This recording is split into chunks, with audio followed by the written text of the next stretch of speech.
The heaven sent its angels, and I will butcher them. And while I gave you the idea for your next death metal song, I tried to read the instructions. Today I built 5 sisters for the 4 big gods of chaos and 1 for the pale jackals. The first improvement on all of them was to remove the loyalist symbolism, take out a plastic cardboard and cut some very small triangles. The idea is to cover up the inquisitorial symbols with these soon-to-be chaos arrows, but to achieve that I actually have to cut these into arrows with a very sharp hobby knife. And when that was done, I started with Tzeentch. The first gun nun will get the arms of a Zangor. I cut this bit on the shoulder joint and after that removed the weapon on the miniature's left arm.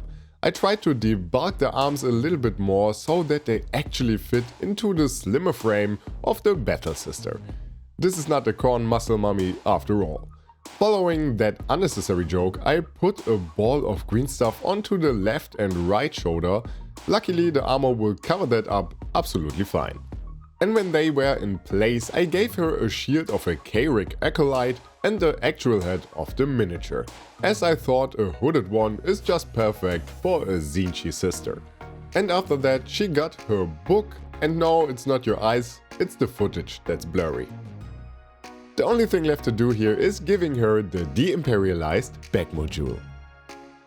NRGL. Not now, but very soon.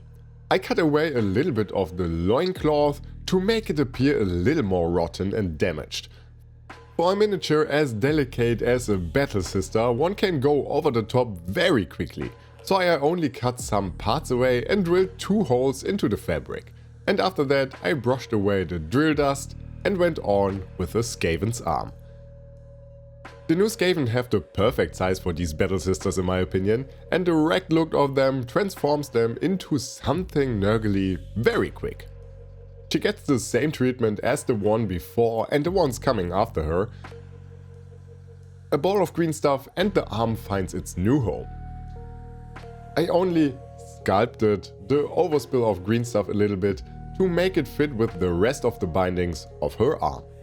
As she as well shall get a shield, but one that represents NRGL, I got her a Blight King's one, where I just removed the arm that's attached to it.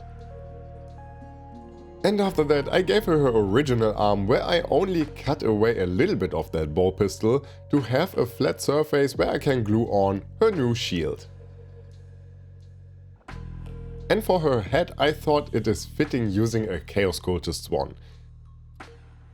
As cultists don't seem to have necks, I gave her one out of green stuff, making her look into the same direction as she points her weapon to. And after that she got her shield arm and her back module that I damaged a little bit more using my hobby knife and hand drill.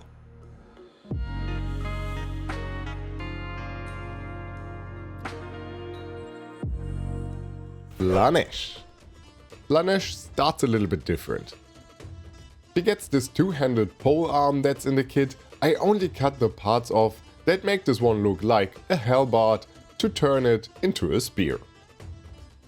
There is an actual spear in the box, but I wanted a very sleek one and not a heavily ornamented one. And again some green stuff bolts to take care of combining the arm with the torso. And to make her distinctively Slaaneshi, she gets a demonette's claw and not a shield. After all, you don't have to block what you can evade.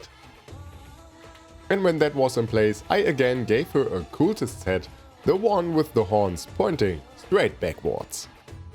Because I thought this creates a very swift look.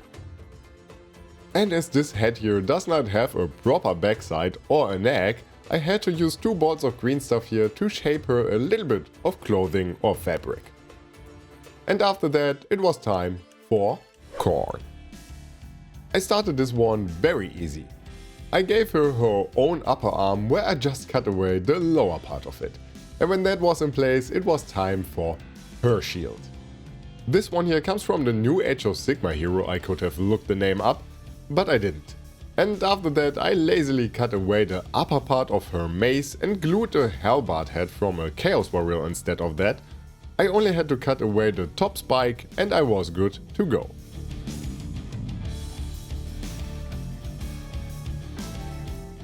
This chonker of an opinion enhancer found itself in a quite open position, which I thought is really fitting for an arrogant chosen of Khorne.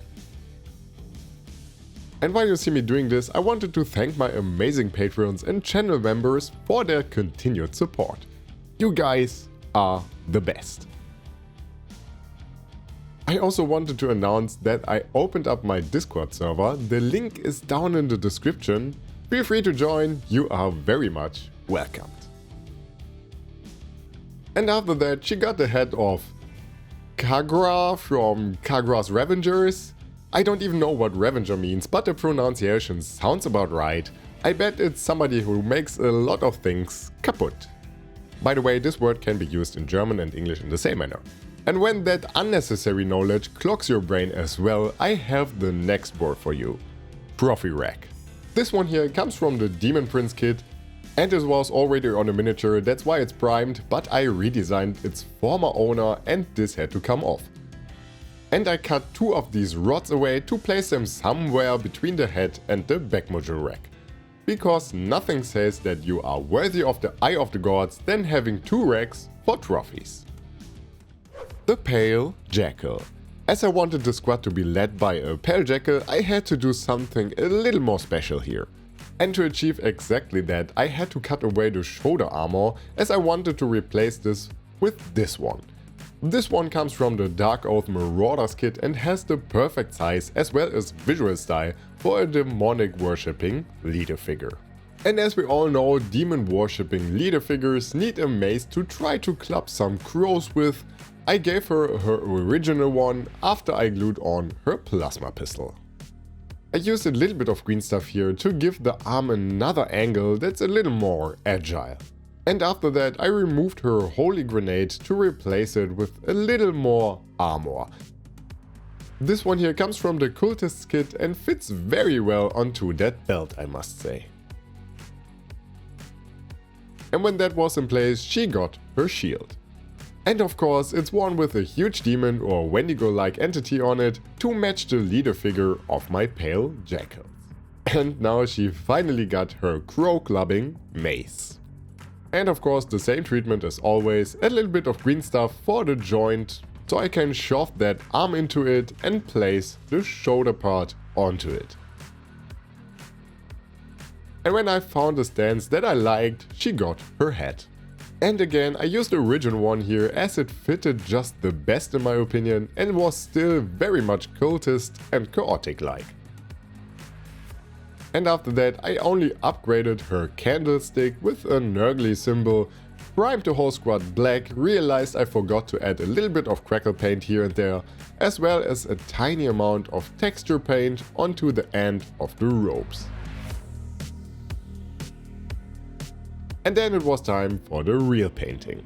I gave the miniatures various underpaintings of browns, yellows, blues and oranges, as I wanted them to read as Pale Jackals but still as their own thing. I have to admit that I had not a real idea how to paint these ones without breaking coherency, as they all worship a different deity, so I thought white is a pretty good option. And after that I went on with Gracia and Administratum Grey. Yes, this time I'm using Citadel paints here. And a dry brushing motion to get these onto the miniatures, as I still want them to read as grim and grimy. And after that I picked out some highlights using Wolf Grey on the most sharp features.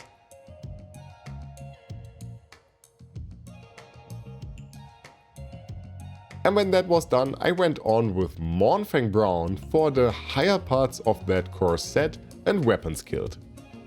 And for their faces, I went with Dark Purple and Bugman's Glow and a tiny highlight onto that nose with Elfic Flesh if possible.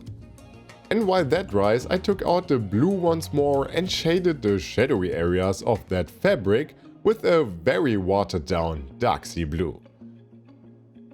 This creates a very dark and shadowy color combination that I will repeat after I painted the golden parts in dark bronze by Pro Acryl. and when these are painted and fully dried, I shaded them with Vallejo's Game Wash Black and refined some highlights with a pure white, aiming for the highest parts of the miniatures to be the brightest. And as I just said, I repeat the process with that blue once more, this time on the golden parts, again using a watered down darksea blue to create something like a verdigris-like effect. And when that was done, I dirtied them up even more using a little bit of AK Interactive's Fireland texture paint. And after that I picked out the details on that brown weapons kit with Elfic Flash. And as we are reaching the end of the painting step, I refined some browns with Mournfang brown and painted the candles and the eyes with dark purple and white. I used these few seconds to tell you that I uploaded a secret video where I talk about some ideas for 2026, so if you're interested and take part in some of these ideas, feel free to check it out.